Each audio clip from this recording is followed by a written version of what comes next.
Hello दोस्तों। आज जो एस्से हम आपके सामने लेकर आए हैं ये है ऑन वायलेंस, हिंसा पर ये एस्से है। और इस एस्से के रचनाकार हैं जे कृष्णमूर्ति। काफ़ी प्रसिद्ध रचनाकार हुए हैं ये, और इन्होंने शिक्षा के क्षेत्र में बहुत बड़ा योगदान दिया है। और इस रचना में राइटर का कहना है कि संसार में जो हिंसा है वो बहुत ही बढ़ गई है और चिंता का विषय है, और हमें ज़रूरत है कि इसके समाधान के लिए हमें एक नई संस्कृति जिसमें मतलब प्यार हो, दया हो, धैर्य हो और उदारता हो, और जो शिक्षा है ये एक बहुत बड़ा योगदान दे सकती है हिंसा को मिटाने में। क्योंकि अगर लोग पढ़े लिखे होंगे, समझदार होंगे, तो वायलेंस जो है, जो हिंसा जो है वो कम होगी। इस एस्से को हमने 2 भागों में बांटा है। ये एस्से का दूसरा भाग है। इसका पहला वाला भाग भी हमारे चैनल पे उपलब्ध है। नीचे डिस्क्रिप्शन में इसका लिंक दिया हुआ है, और उस लिंक पे जाके आप पहले वाले भाग को भी देख सकते हैं। चलिए आइए शुरू करते हैं ऑन वायलेंस लेसन्स का दूसरा part. You are still young, but as you grow older, you will realize how inwardly man goes through hell, goes through great misery because he is in constant battle with himself, with his wife, with his children, with his neighbors, with his gods. आप अभी जवान हो, लेकिन जब जैसे जैसे आप बड़े होगे, आपकी उम्र बढ़ेगी, तो आप इस बात की रियलाइजेशन करोगे, इस बात को महसूस करोगे कि आंतरिक रूप से इनवर्डली जो व्यक्ति है, जो मनुष्य है, वो नर्क से गुजरता है, गोज थ्रू हेल। वो बहुत दुखों से गुजरता है, मिजरी, क्योंकि वो हमेशा अपने आप से युद्ध लड़ता रहता है।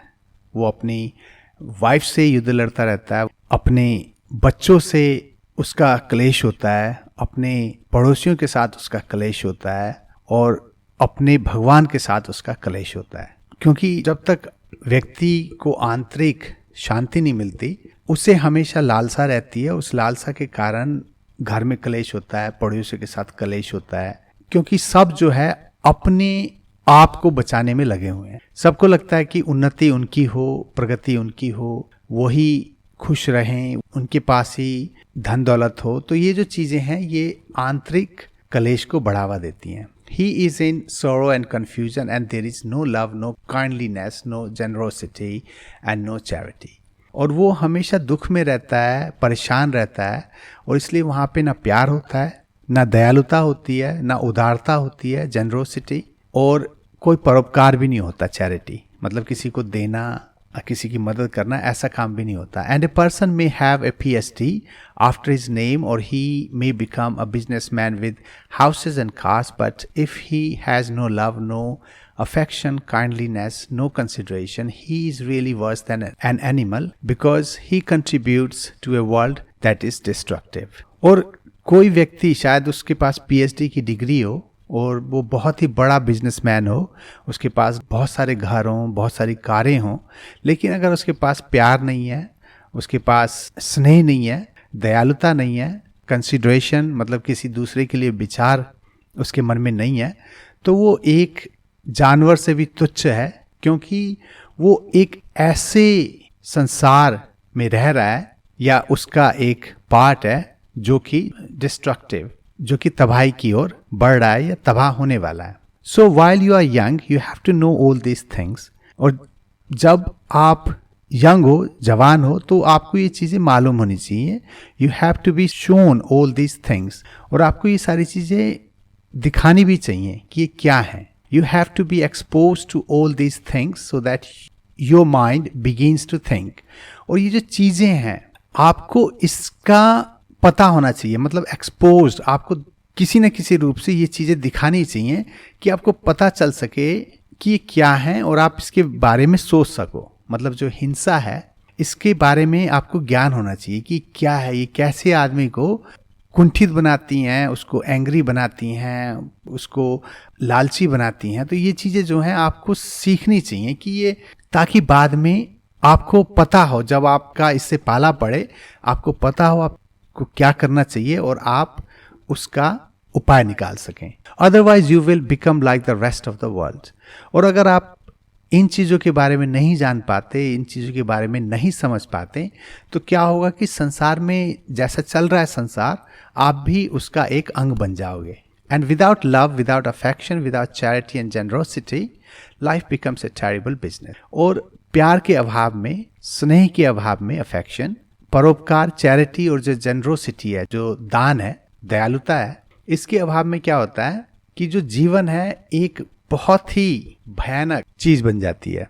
That is why one has to look into all these problems of violence. और इसलिए हम सभी को ये जो हिंसा की मुश्किलें हैं, इस पर ध्यान देना चाहिए। Not to understand violence is to be really ignorant, is to be without intelligence and without culture. और हिंसा को न समझ पाना सही मानों में मूर्खता है, इग्नोरेंट, विदाउट इंटेलिजेंस, जहाँ समझ ना हो, मतलब अगर आप इन चीज़ों को नहीं जानते तो आप में समझदारी वाली चीज़ नहीं है। और विदाउट कल्चर, बिना संस्कृति वाली। तो हिंसा को न समझ पाना मूर्खता है, ज्ञान का अभाव है और संस्कृति का अभाव है। Life is something enormous and merely to carve out a little hole for yourself and remain in that little hole fighting off everybody is not to live। जो जीवन है वो कुछ बहुत बड़ी चीज है, इनॉर्मस। ये सिर्फ इतनी चीज नहीं है कि कार्व आउट, मतलब आप एक छोटा सा छेद कर लें, छेद बना लें और उसमें आप घुस जाएं और उसी छेद में रहें और उस छेद में किसी दूसरे को आने ना दें। ये जीवन नहीं है। It is up to you, ये आपके ऊपर है। From now on, you have to know about all these things। अब यहाँ से या आज से आपको इन चीज़ों के बारे में मालूम होना चाहिए। You have to choose deliberately to go the way of violence or to stand up against society।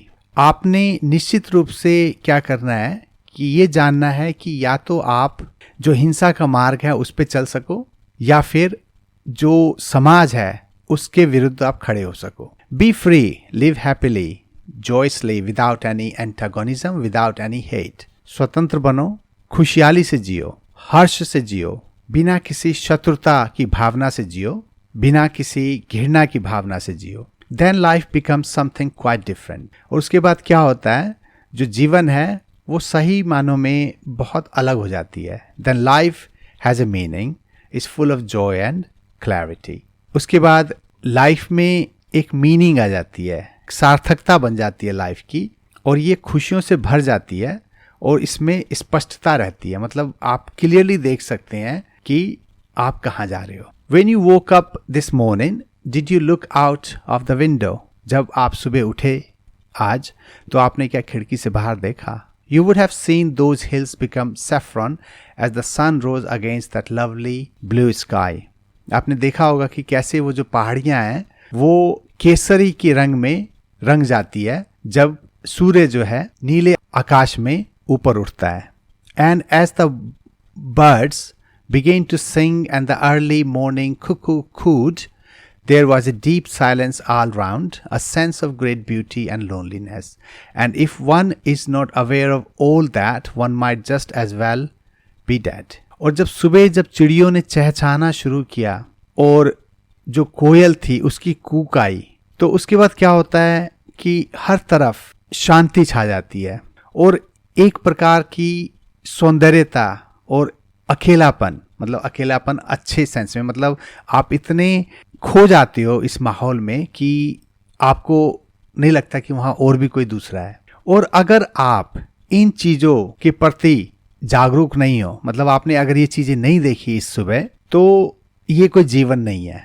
तो यहाँ तक रचनाकार ये कह रहे हैं कि जब आप में हिंसा के प्रति समझदारी आ जाएगी, हिंसा, आप जब समाज के नपे तुले ढर्रों पे नहीं चलोगे, तो जब आप देखोगे सुबह उठ के, तो आपको दिखाई देगी कि कैसे जो प्राकृतिक सुंदरता आपके चारों तरफ फैली हुई है और कैसे आप उस सौंदर्यता में खो जाते हो, चारों तरफ शांति हो जाती है।